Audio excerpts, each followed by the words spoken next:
Salam Bapak Ibu Saudara-saudari, senang berjumpa dengan Anda di dalam ibadah online bersama dengan kami Gereja GKP BMDC Pangkal Pinang. Bila ibadah ini telah menjadi berkat bagi Anda, silakan Bapak Ibu Saudara-saudari membagikan link ibadah ini kepada keluarga, teman, atau kerabat Anda. Berikut MDC News.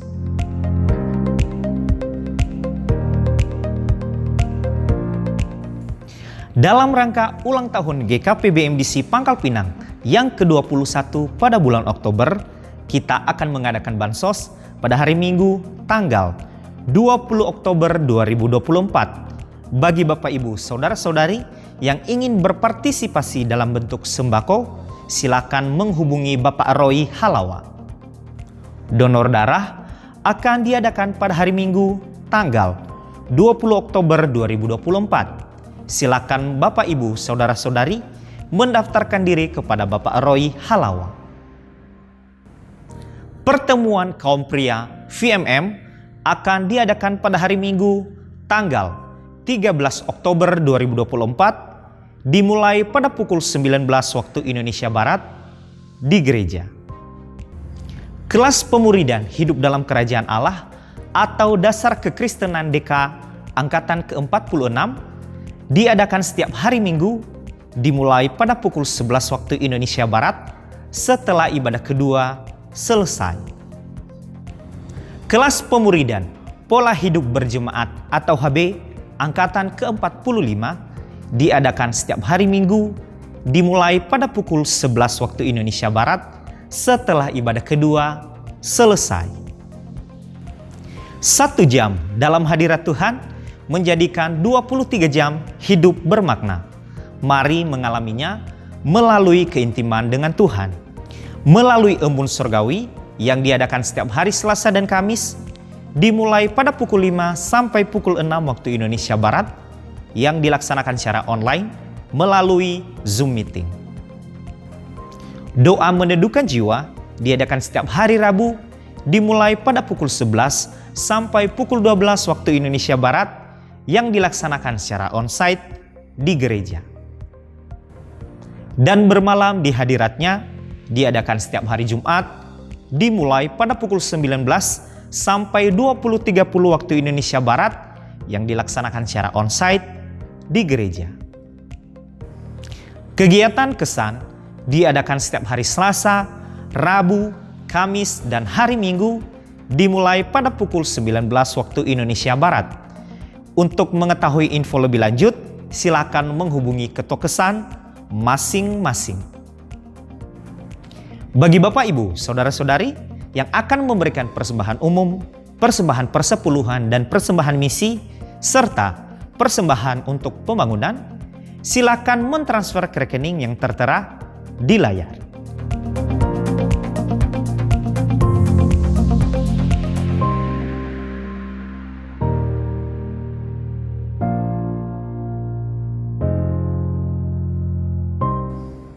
Untuk mengetahui info lebih lanjut tentang Gereja GKP BMDC Pangkal Pinang, Bapak Ibu Saudara-saudari dapat mengikuti Facebook dan Instagram MDC Pangkal Pinang atau subscribe akun YouTube GKP BMDC Pangkal Pinang.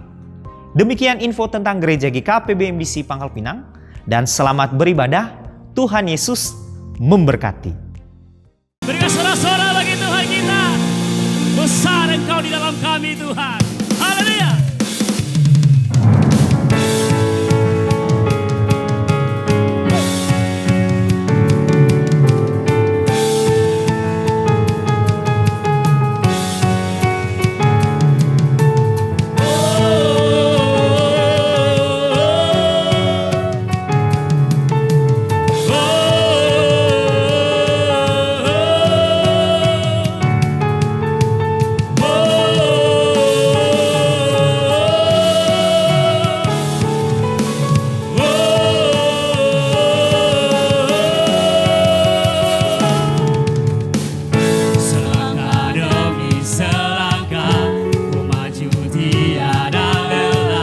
Sekalipun ku berjalan dalam lembah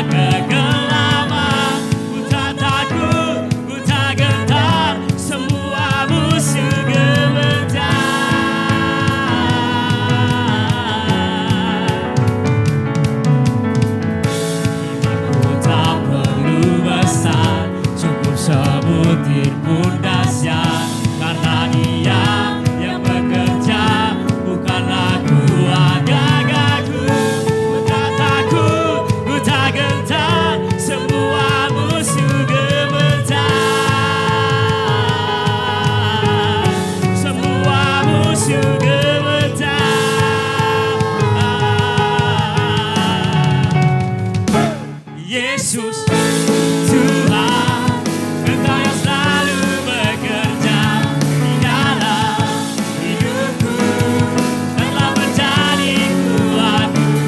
Sekarang aku selalu kan meninggikanmu, kesetiaanmu besar di dalam. Yesus,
berkuasa berjaya untuk selamanya. Yesus kaulah raja dalam hidupku, berkuasa berjaya untuk selamanya. Yesus kaulah raja dalam hidupku, berkuasa berjaya selamanya.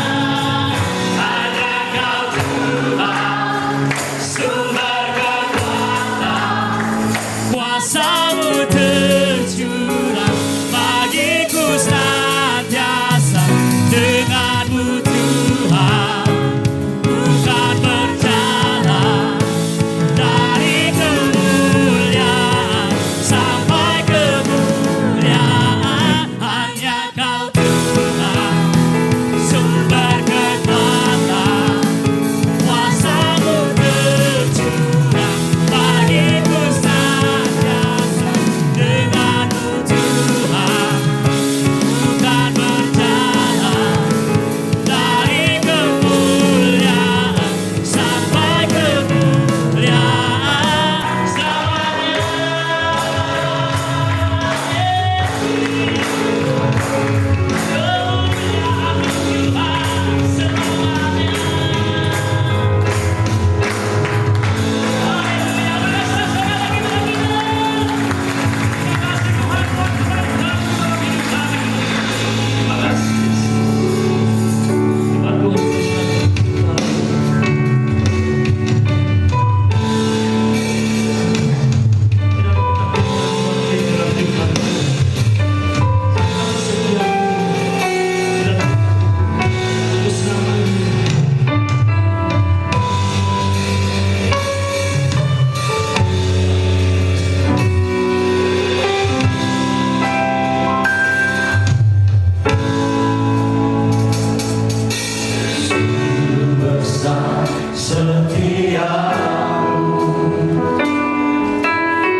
bagiku percaya.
percaya janji setiamu Tuhan. Haleluya, haleluya.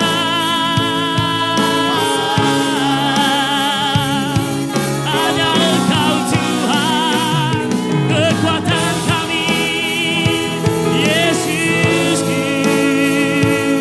Haleluya, Kau yang termulia,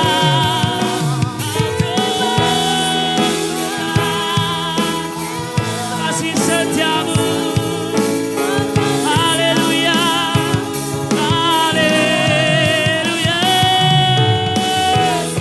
haleluya.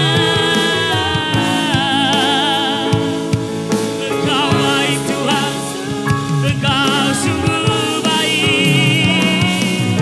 Haleluya,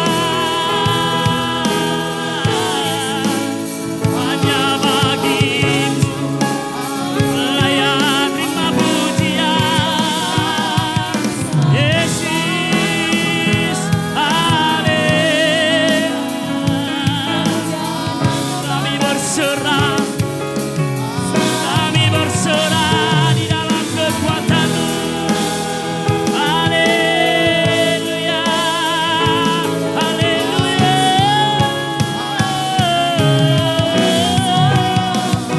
haleluya. Terima kasih Tuhan, kami percaya janji-Mu Tuhan, Kau genapi. Haleluya, haleluya. Karena Engkau yang selalu menolong kami. Haleluya, besar setiamu Tuhan. Haleluya, kemuliaan-Mu, besar setiamu Tuhan. Haleluya, kami berserah penuh di dalam kekuatan-Mu Tuhan. Haleluya, terima kasih. Haleluya, Yesus. Haleluya Tuhan, kuasa-Mu terlebih besar dalam hidup kami Yesus.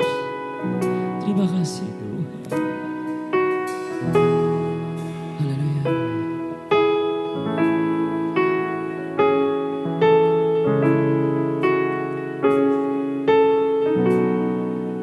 Samudra lebih besar, Tuhanku terlebih besar, tak pernah terlambat janji-Mu ya Tuhan, menolong hidupku. Kuasa-Mu terlebih besar, Tuhanku terlebih besar, tak pernah terlambat janji-Mu ya Tuhan, pulihkan hidupku. Oh, kuasa-Mu terlebih besar, Tuhanku terlebih besar, tak pernah terlambat janji-Mu ya Tuhan, menolong hidupku. Kuasa-Mu terlebih besar, Tuhanku terlebih besar, tak pernah terlambat janji-Mu ya Tuhan, pulihkan hidup. Shalom Bapak Ibu Saudara-saudari, senang berjumpa kembali dengan Anda di dalam ibadah pada minggu ini. Sebagaimana pada minggu ini topik ibadah kita adalah musuhmu gemetar menghadapimu. Bapak Ibu Saudara-saudari, kalau kita melihat kondisi dunia sekarang ini, kita berada dalam kondisi yang serba tidak menentu. Dengan kata lain bahwa dunia saat ini sedang tidak baik-baik saja. Berbagai persoalan dunia ini mencoba menawarkan begitu banyak ketakutan, kekhawatiran, bahkan keputusasaan. Saat ini mungkin di antara kita ada yang sedang menghadapi tantangan-tantangan, persoalan-persoalan yang menurut kita sangat berat dan sepertinya sulit untuk kita lewati. Bahkan mungkin di antara kita ada yang berpikir bahwa kita telah kalah terhadap persoalan-persoalan tersebut. Tetapi Bapak Ibu Saudara-saudari, kabar baik bagi kita adalah bahwa Allah telah menyatakan kepada kita melalui firman-Nya dan telah menjanjikan bahwa Ia telah memberikan kemenangan kepada setiap orang yang percaya kepadanya. Allah telah memberikan jaminan kemenangan yang akan membuat musuh gemetar di hadapan setiap orang-orang yang percaya kepadanya. Sebagaimana di dalam 1 Korintus 15 ayat 57, firman Tuhan katakan, Allah telah memberikan kepada kita kemenangan oleh Yesus Kristus Tuhan kita. Lebih lanjut di dalam 2 Korintus 2:14, firman Tuhan katakan, di dalam Kristus Allah selalu membawa kita di dalam jalan kemenangannya. Bapak Ibu Saudara-saudari, Tuhan telah menjanjikan hidup yang berkemenangan kepada setiap orang yang percaya kepadanya. Itu artinya bahwa sementara kita berada di dunia ini, kita dapat senantiasa hidup di dalam kemenangan atas setiap persoalan kehidupan yang kita hadapi di dalam kehidupan kita setiap harinya. Sebagaimana yang dialami oleh bangsa Israel ketika dalam perjalanan memperoleh tanah yang penuh susu dan madu yang telah dijanjikan oleh Allah bagi mereka. Tentu bukan jalan yang mudah dan mulus untuk memperoleh janji itu. Mereka harus menghadapi bangsa-bangsa yang tidak percaya dan juga memberontak kepada Tuhan. Ketika Yosua bin Nun dengan diam-diam mengutus dari Sitim 2 orang pengintai ke kota Yerikho untuk mengamatinya. Dan ketika sampai di negeri itu, mereka sampai di rumah Rahab dan menginap di situ. Adapun kedatangan utusan Yosua tersebut telah didengar oleh Raja Yerikho, sehingga Raja Yerikho mengutus orang-orangnya untuk menangkap mereka. Tetapi Bapak Ibu Saudara-saudari, pertolongan Tuhan melalui Rahab berhasil menyembunyikan mereka. Ketika orang-orang utusan Raja Yerikho itu kemudian telah pergi dari rumah Rahab, Rahab kemudian berkata kepada utusan-utusan Yosua yang dicatat di dalam Yosua 2 ayat 9. Demikian firman Tuhan katakan, aku tahu bahwa Tuhan telah memberikan negeri ini kepada kamu dan bahwa kengerian terhadap kamu telah menghinggapi kami dan segala penduduk negeri ini gemetar menghadapi kamu. Bapak Ibu Saudara-saudari, kita akan melihat 2 hal di dalam Yosua 2 ayat 9 ini. Yang pertama, Yosua 2 ayat 9a, kalimat telah memberikan tanah ini kepadamu. Pengakuan iman Rahab mencakup pengakuan bahwa Allah telah menjanjikan tanah Kanaan kepada Israel dan bahwa Ia akan memenuhi janji itu. Bapak Ibu Saudara-saudari, dalam hal ini Rahab melihat pekerjaan supranatural Allah yang menyebabkan teror di antara orang Kanaan yang membuat mereka menjadi takut dan gemetar menghadapi bangsa Israel. Lebih lanjut di dalam Yosua 2 ayat 9b, kalimat yang mengatakan bahwa kengerian terhadap kamu telah menghinggapi kami. Dalam ayat ini menyatakan bahwa Rahab di dalam pengakuan imannya memberitakan bahwa penduduk Yerikho telah mendengar dan percaya tentang perbuatan-perbuatan besar yang dilakukan Allah bagi Israel, yaitu membebaskan mereka dari Mesir, salah satunya ketika mengeringkan air Laut Merah dan ketika mengalahkan musuh-musuh bangsa Israel di hadapan mereka. Rahab dan segala penduduk Yerikho gemetar sebelum berperang melawan bangsa Israel. Karena mereka tahu bahwa Tuhan yang membebaskan bangsa Israel keluar dari Mesir dan yang menyertai mereka ketika maju menghadapi bangsa-bangsa adalah Tuhan yang sama yang menjanjikan kemenangan mereka atas kota Yerikho sebagaimana yang ditulis di dalam Yosua 6 ayat 1-2. Itu sebabnya Bapak Ibu Saudara-saudari, mereka gemetar ketika mendengar bahwa Yosua telah mengutus 2 orang untuk mengintai negeri itu. Bapak Ibu Saudara-saudari, kehadiran Tuhan di pihak bangsa Israel lah yang telah membuat musuh gemetar menghadapi mereka. Paulus menjelaskan prinsip ini di dalam Roma pasal 8 ayat 31. Demikian firman Tuhan katakan, jika Allah di pihak kita, siapakah yang akan melawan kita? Jika Allah di pihak bangsa Israel, siapakah yang dapat melawan mereka? Oleh karena Allah berada di pihak bangsa Israel, hal itulah yang membuat musuh gemetar di hadapan mereka. Perbuatan-perbuatan Tuhanlah yang telah menunjukkan kepada musuh-musuh bangsa Israel bahwa Ia adalah Tuhan yang dapat dipercaya dan Ia adalah Tuhan yang sanggup menggenapi dan setia terhadap janji-janjinya. Demikian juga di dalam kehidupan kita, musuh akan gemetar di hadapan kita hanya bila Allah berada di pihak kita. Itu sebabnya Bapak Ibu Saudara-saudari, beberapa hal yang dapat dilihat lewat apa yang dialami oleh bangsa Israel ini sehingga musuh gemetar di hadapan mereka. Yang pertama, Tuhan berkuasa untuk menepati dan juga melaksanakan janjinya, sebagaimana yang dituliskan di dalam Yosua pasal 4 sampai ke 7. Kita akan melihat bagaimana Tuhan berkuasa menepati dan melaksanakan janjinya kepada Yosua dan juga bangsa Israel. Yang pertama, budaya Timur Dekat kuno memiliki tradisi kuat untuk melindungi tamu. Bahkan dengan mempertimbangkan hal ini, Rahab melangkah lebih jauh dari tradisi budaya ini di dalam hal keramah tamahan. Rahab mempertaruhkan nyawanya sendiri demi menyelamatkan orang-orang utusan Yosua yang merupakan lawan dari negerinya sendiri. Ketika Rahab menyembunyikan orang-orang utusan Yosua, sejalan dengan itu ia sedang memihak bangsa Israel untuk melawan bangsanya sendiri. Rahab melindungi orang-orang utusan Yosua dengan berani, meskipun ia sebenarnya dibesarkan di dalam lingkungan yang berbudaya dan sebagai penyembah berhala. Namun dalam hal ini ia bersekutu dengan bangsa Israel dan Allah Israel. Yang kedua, kota Yerikho sesungguhnya merupakan salah satu kota yang paling aman dan berbenteng di Kanaan. Yerikho bukanlah kota yang besar. Pada masa itu luasnya hanya sekitar 7 hektar. Kota itu lebih seperti benteng-benteng yang sangat kuat yang siap menahan pengepungan. Meskipun Yerikho telah melakukan segala cara untuk bertahan, Allah dengan berani mengatakan kepada Yosua bahwa pertempuran itu sudah berakhir. Berbicara dalam bentuk lampau, Allah berkata bahwa Yerikho sudah menjadi milik bangsa Israel. Hal ini tampak di dalam Yosua 6 ayat 20-21.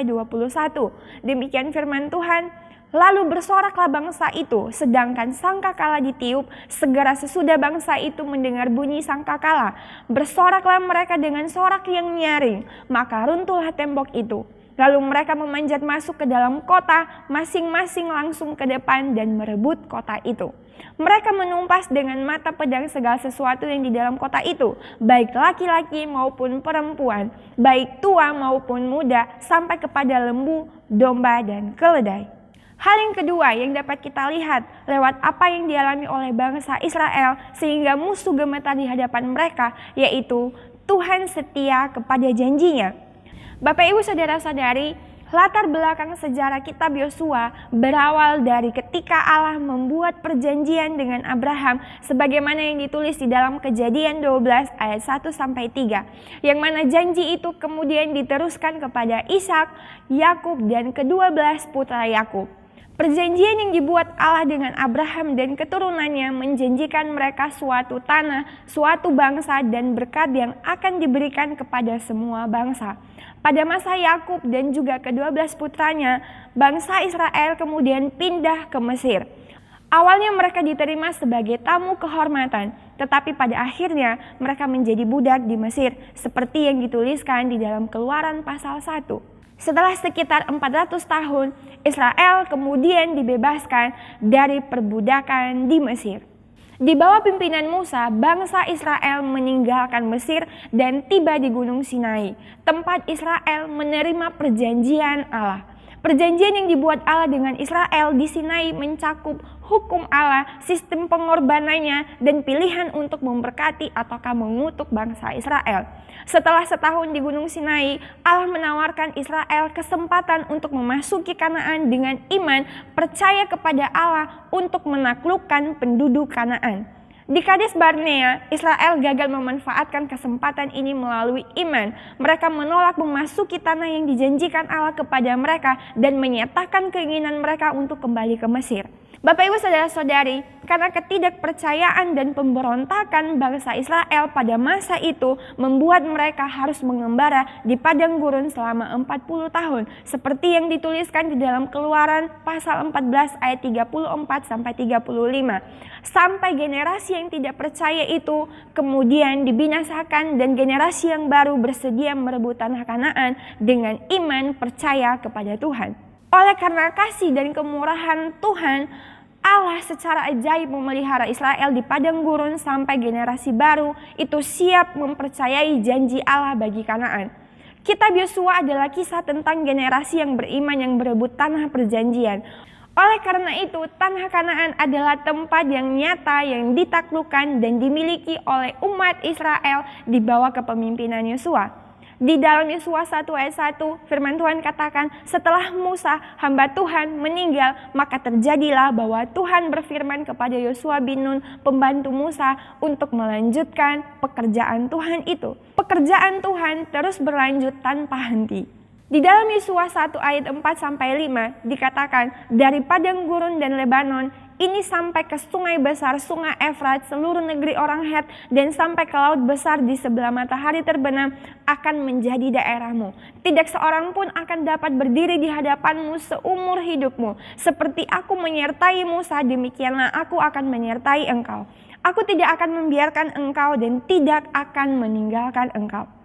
Bapak Ibu Saudara-saudari, perjalanan bangsa Israel sampai akhirnya mereka memperoleh tanah yang dijanjikan oleh Allah bagi mereka telah menunjukkan kuasa dan kesetiaan Allah di dalam menggenapi janji-janjinya. Singkat kata, kemenangan yang dialami oleh bangsa Israel dan kegentaran yang dialami oleh orang-orang Yerikho beserta musuh-musuh bangsa Israel menyatakan bahwa Allah berkuasa untuk menepati dan melaksanakan janjinya, bahkan setia kepada janji-janjinya. Apa yang dilalui oleh bangsa Israel menunjukkan bahwa Allah tidak mengecewakan mereka. Allah tidak pernah terlelap dalam menyertai mereka. Allah berjalan di depan mereka untuk memperoleh kemenangan atas bangsa-bangsa dan musuh-musuh mereka. Dan Allah lah yang membuat musuh gemetar di hadapan mereka. Allah tidak akan pernah mengecewakan umat pilihannya. Segala hal yang telah dijanjikan oleh Allah, Allah sanggup dan dengan setia Ia akan melaksanakan janjinya atas orang-orang yang senantiasa percaya dan berharap dengan setia kepadanya. Kita bisa mempercayai Allah bahkan pada saat menghadapi hari-hari paling sulit sekalipun, yakni ketika musuh datang lewat berbagai persoalan dan pergumulan, lewat rasa sakit atau bahkan kesulitan. Itu sebabnya Bapak Ibu Saudara-saudari, ada beberapa hal yang perlu kita perhatikan sebagai langkah agar kita berdiri di atas dasar kemenangan. Yang pertama, percaya kepada kuasa dan kedaulatan Tuhan.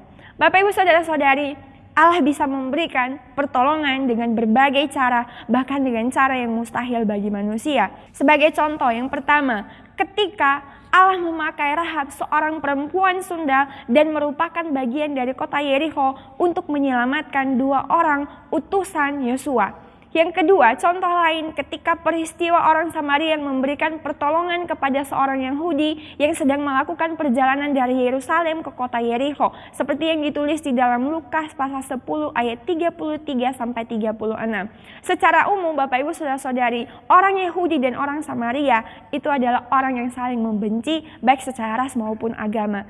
Orang Yahudi seringkali menganggap bahwa orang Samaria lebih buruk daripada orang non-Yahudi yang lainnya. Tetapi orang yang dianggap lebih buruk itulah yang kemudian memberikan pertolongan kepada orang Yahudi tersebut.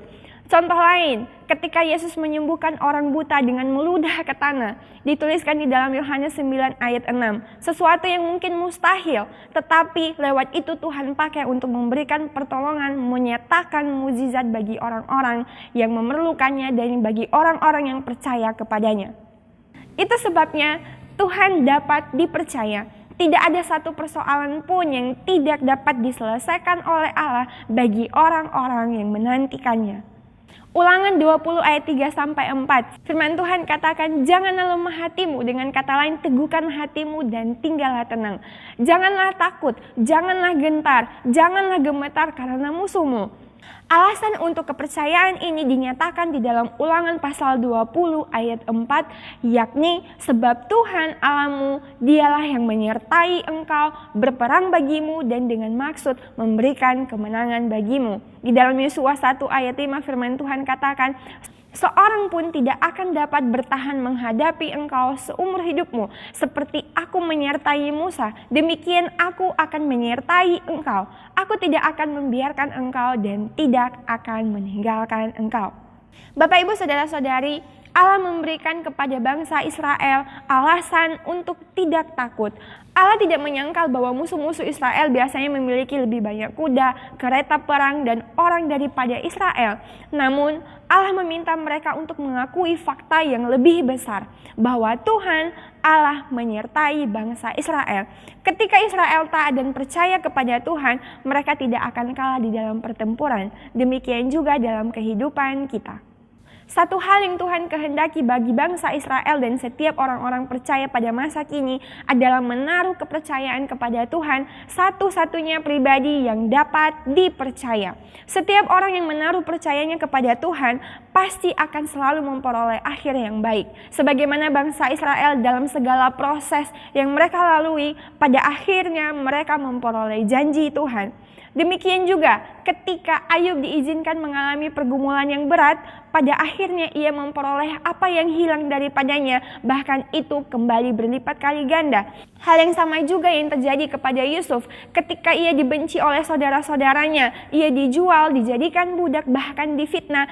Namun pada akhirnya ia menjadi pemimpin yang memiliki peran penting di Mesir dan telah menolong mereka dari bencana kelaparan. Yang kedua, Bapak Ibu Saudara-saudari, menaati firman-Nya. Bapak Ibu Saudara-saudari, ketaatan kepada hukum Allah adalah hal yang sangat penting untuk memperoleh kemenangan. Itu sebabnya di dalam Yosua 1 ayat 8, Yosua tidak hanya perlu membaca firman Allah, tetapi firman itu harus ada di dalam bibirnya, di dalam pikirannya, dan ia harus melakukannya. Sehingga ia dan bangsanya akan menang dan berhasil. Bapak Ibu Saudara-saudari, hanya bila Tuhan di pihak Anda dan Anda di pihak Tuhan, maka musuh akan gemetar menghadapi Anda. Allah tidak akan mengecewakan kita. Allah tidak akan pernah terlelap. Allah yang berjalan di hadapan kita, menyertai kita untuk menang atas setiap persoalan kehidupan yang kita hadapi. Allah kita adalah Allah yang dapat kita percaya. Itu sebabnya ketika musuh datang lewat berbagai persoalan pergumulan, hadirat Tuhan adalah tempat perlindungan yang paling aman. Percayalah kepada Tuhan, kepada tuntunan dan pertolongannya, dan berjalanlah di dalam ketaatan kepada firman-Nya, maka musuh akan gemetar menghadapimu. Demikian firman Tuhan pada hari ini, mari kita satukan hati kita di dalam doa. Kami mengucap syukur Tuhan untuk segala anugerah Tuhan bagi kehidupan kami. Kami bersyukur untuk setiap jaminan kemenangan yang Tuhan telah nyatakan bagi kehidupan kami. Kami mau menyerahkan kehidupan kami ke dalam pimpinan dan tuntunan-Mu. Biarlah kehidupan kami ini berjalan di dalam kebenaran-Mu, sehingga kami beroleh kehidupan di dalam kemenangan demi kemenangan. Di dalam nama Yesus Kristus kami mengucap syukur dan kami berdoa. Amin. Samudera besar, Tuhanku terlebih besar, tak pernah terlambat janji-Mu ya Tuhan, menolong hidupku. Kuasa-Mu terlebih besar, Tuhanku terlebih besar, tak pernah terlambat janji-Mu ya Tuhan, pulihkan hidupku. Oh, kuasa-Mu terlebih besar, Tuhanku terlebih besar,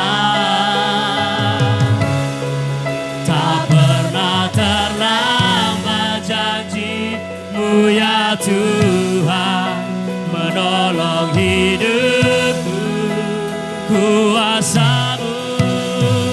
Kuasamu terlebih besar.